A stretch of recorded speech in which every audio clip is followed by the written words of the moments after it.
I confess I lost my vibrator and I tore the house apart trying to find it. And I told my roommate it was because I lost my keys. Unfortunately, I was wearing my keys.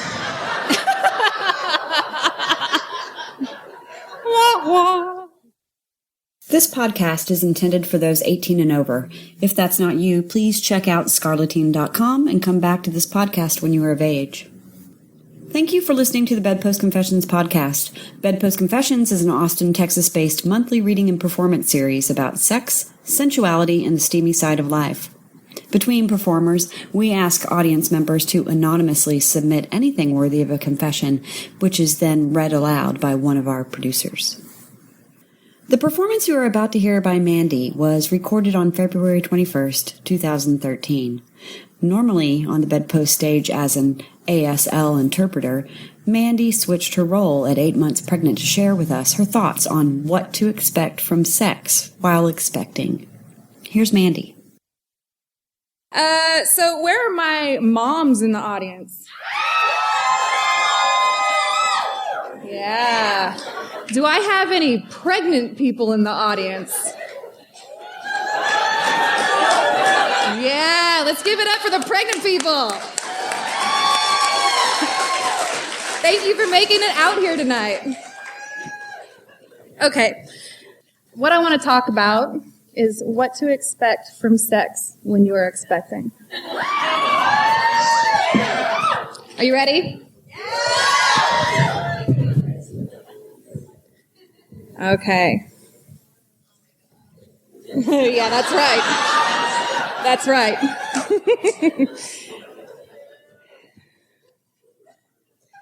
Sexually satisfying a new partner requires intuition and communication, and gets easier as you learn about that person.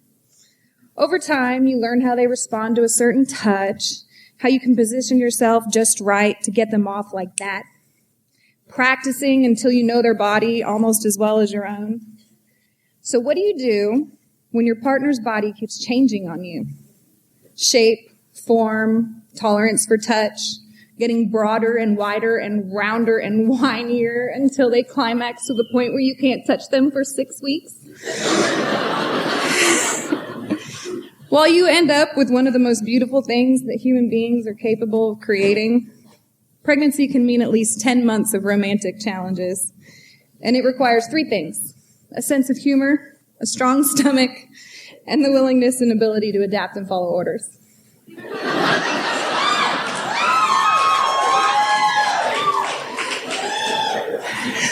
So I always thought that making a baby would be like the hottest sex ever. Us wrapped in each other's arms, in the unprotectedness of it all.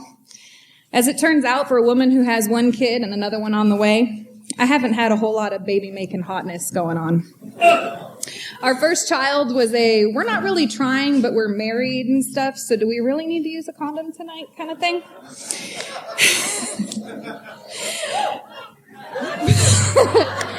We were excited and looking forward to being parents, but it wasn't really sizzling, hot, fun, experimental baby-making sex. It was just kind of sizzling, hot, fun, experimental, regular sex. Then, when it was time for us to have our second child, we got home from a randy night at Bedpost Confessions.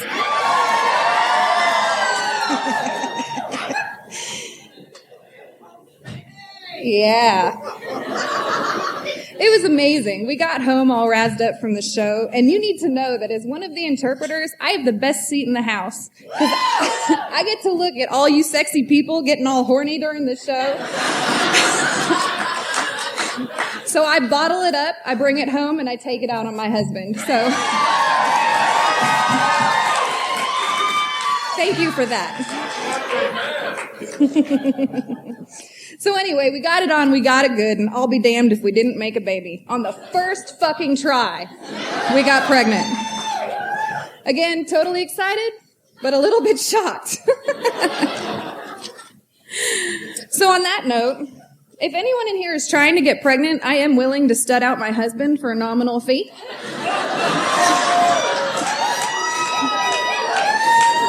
And if you let me sit on your face while he does it, there's a discount in it for you.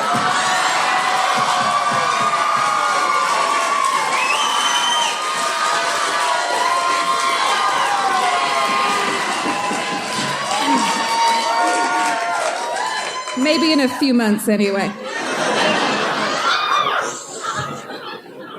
I love you guys. So here I am, round but still sensual, sensitive but still horny, growing a person while maintaining myself.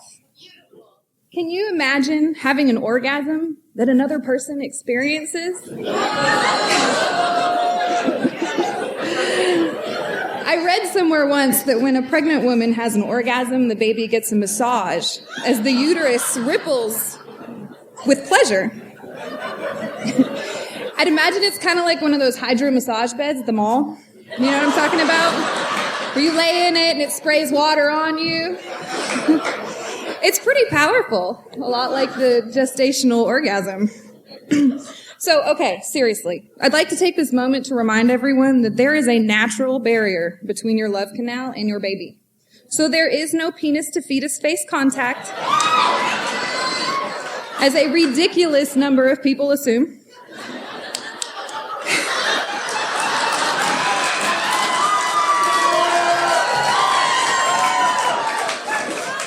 Yes, your dick is huge, but trust me, if you're imagining punching your baby in the face with your head or your penis, don't flatter yourself.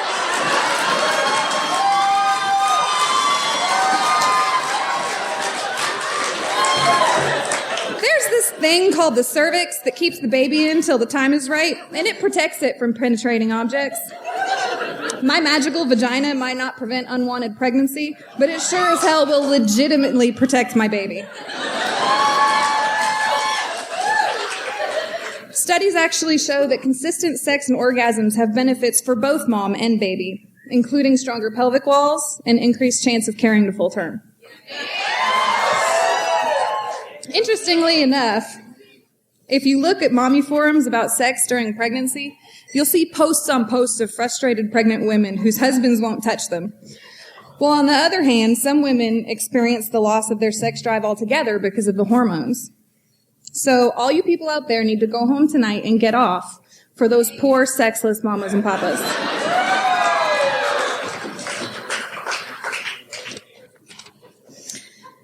So sexual preferences can be different with every pregnancy, even for the same woman. Everything changes. How deep, how fast, how hard, which positions. My husband and I joke that it's like he's having sex with a different woman every night. One night, my sore, bulging breasts are off limits, and the next, I want him to tease them. And sometimes, I want every inch of his skin to touch me, and others, I can't stand the feel of his sympathy pooch on my stretched out belly.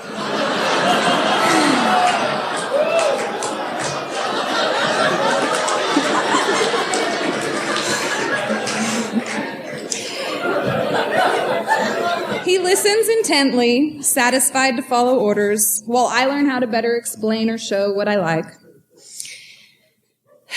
My body and my desires changed so much that it felt like I was becoming a completely different woman. And I was. I was becoming a mother. And something that I had to balance with this sensual goddess of lust that lay in the same body as an innocent new life. And as a woman's body moves through this beautiful and sometimes just plain weird process of growing a baby, each trimester presents its own issues. Early on in the first trimester, the nausea and exhaustion that comes with growing a baby that doubles in size every week can make it hard for you to even muster the desire to give a good old-fashioned. And it comes to no surprise that sex can be difficult to stomach, literally. I've heard horror stories of women trying and failing to simply give their man a blowjob. Sensitive gag reflex. I'm glad to say I didn't experience that myself. So slowly, nausea and exhaustion abide, and the amazing honeymoon trimester begins. It's that wonderful time where you don't feel like shit, but you don't need a forklift to ride your partner.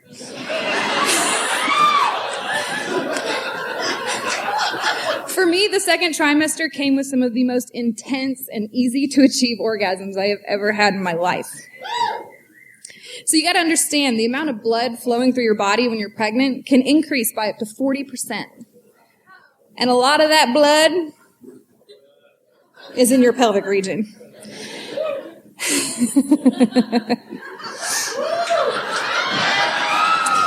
It makes for a good time in the bedroom, and even when you're asleep. The dreams induced by the raging hormones are heightened by that lovely increase in pelvic flow. A delightful cocktail that results in, for lack of a better term, a wet dream. I have never in my life, aside from my pregnancies, woken up mid-orgasm. And I am talking, oh my God, I just came so hard, orgasms. The orgasms were always amazing, and the dreams were interesting. Fuck hallucinogens, pregnancy hormones win. From lesbian lovers, sometimes with a surprise penis, to erotic orgies, and even one involving a sea turtle.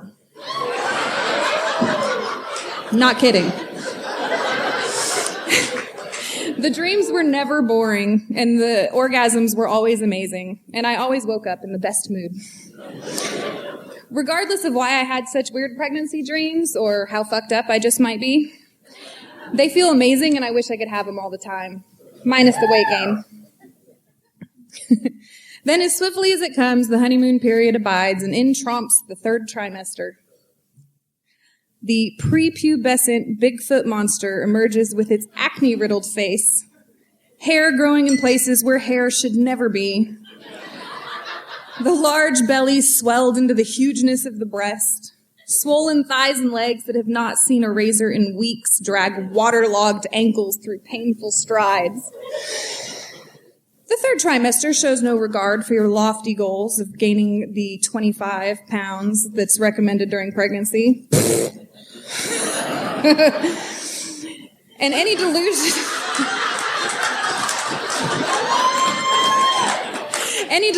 that you had of being that cute olive on a toothpick pregnant woman come crashing down.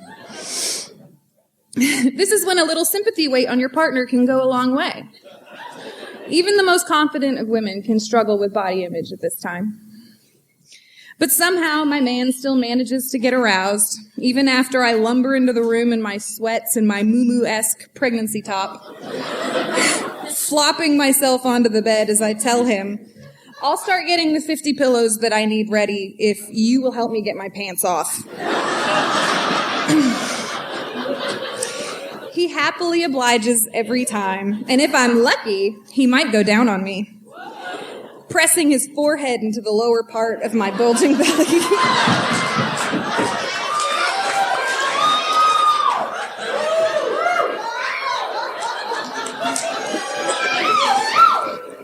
You guys are killing me.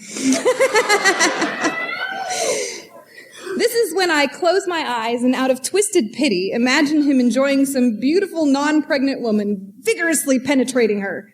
Also that I can stop obsessing about the potential punch the baby might land on his forehead. As we start to make love, he ignores the uncontrollable gas that comes with a pregnant woman's highly effective digestive system, enjoying the occasional breeze on his balls.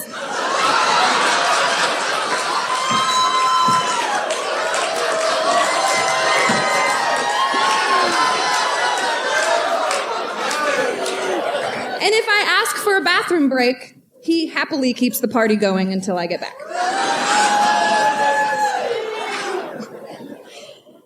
If he has ever thought that any of this was gross, he has never showed it, and has continued to call me beautiful, make love to me, and watch me do my yoga poses in the most inappropriate fashion.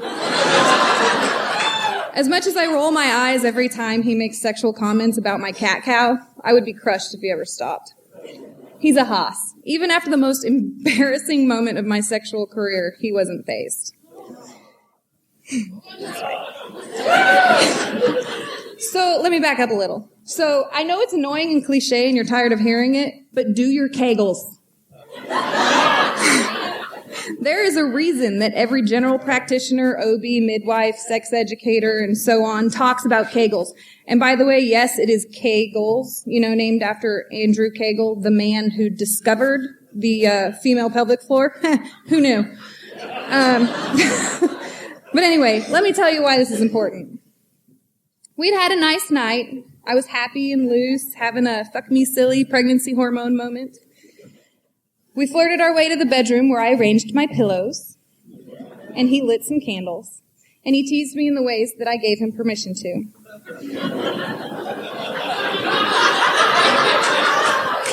It was raw and beautiful, and it felt so nice.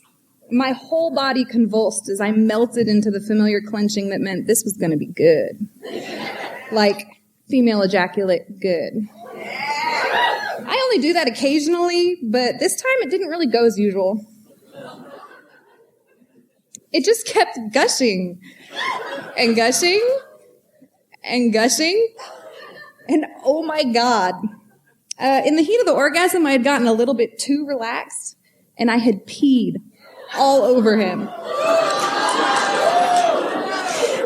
He was soaked. I was soaked. The bed was soaked. I could have died.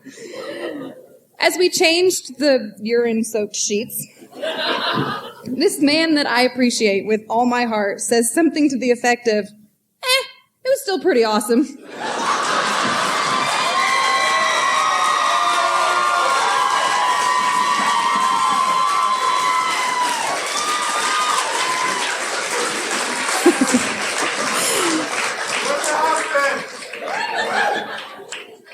He's over there.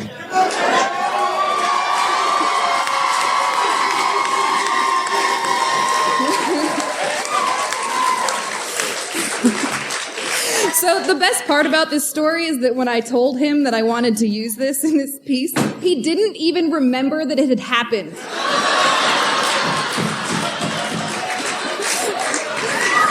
I love you, babe. And then I reminded him. The moral of the story is, work your pelvic floor. Not only so you won't have to clench your legs with every cough and sneeze after you have the baby, but so that you can feel confident that your orgasm will stay just that.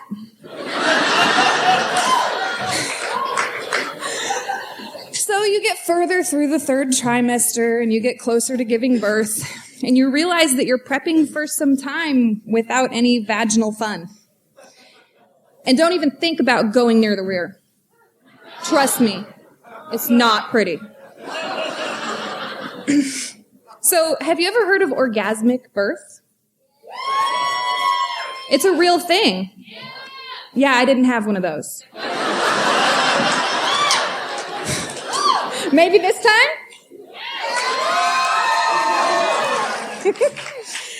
So it took me a few weeks after the marathon of birth to remember that I used to enjoy this thing called sex. And I had this horrible image of my vagina as a black hole, just sucking everything into it to some place that it would never be seen again. And I completely forgot about that sensual goddess. I mean, duh, my miracle organ of a vagina had stretched 200% of its size. But as time progresses, your body returns to normal, pretty much. And you can do almost everything you always did. Although young children have this ability to suck the life out of you, so I'm not sure if I'm just not as adventurous as I used to be or if I've just been fucking exhausted for the past 3 years. Check back with me in 18 years. The first time I reached orgasm after birth, I was thrilled and terrified all at the same time. I was just so relieved that everything worked. I came back down from the throbbing intensity of my weak pelvic muscles, and I noticed that my chest was wet. And I sat up and realized that I had milk just streaming from my breasts. It's not ew. There's nothing gross about breast milk. Breast milk is duct tape for babies. It fixes everything.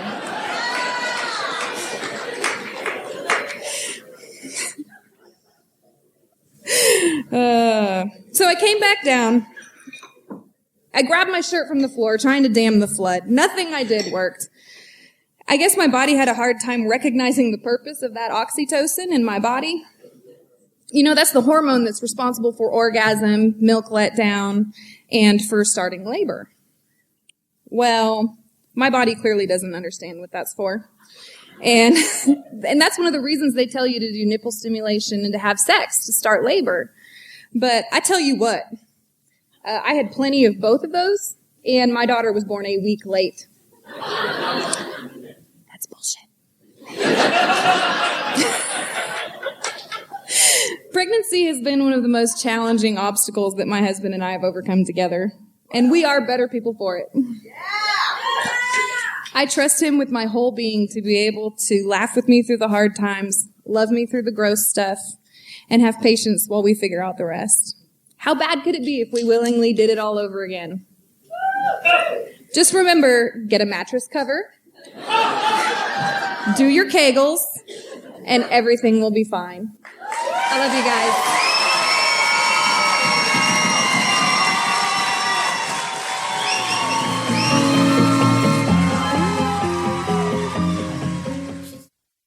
Mandi is a soon-to-be mother of two who is taking a break from interpreting your perverted stories for the deaf in order to get up and tell one of her own. Mandi is an advocate for embracing sexuality, accepting your body as is, and talking openly with your children about their budding sexuality. Bedpost Confessions is produced by myself, Sadie Smythe of That's What Sadie Said, Mia Martina of the I Want Your Sex podcast at MiaOnTop.com, Julie Gillis of JulieGillis.com, and Rosie Q of SayPrettyBird.blogspot.com. Podcast audio production by Ian Danskin at InnuendoStudios.com. You can find links to all our websites and more information about Bedpost Confessions at BedpostConfessions.com. You can also confess with us at Bedpost Confessions on Facebook and Bedpost Confess on Twitter, where we tweet audience confessions. Chime in and add yours. Until next time, we will leave you with a few other confessions from the audience. I chose this one because, I don't know if y'all can see this, but the penmanship is phenomenal. I mean, it's a good confession too, but it's very easy to read. Okay. I confess I gave a hand job to my boyfriend while driving one-handed 80 miles an hour down a freeway. When he came, his jizz hit the glove box and steering wheel at the same time. Best hand job ever. I confess the first time I had sex with my yoga instructor in his RV.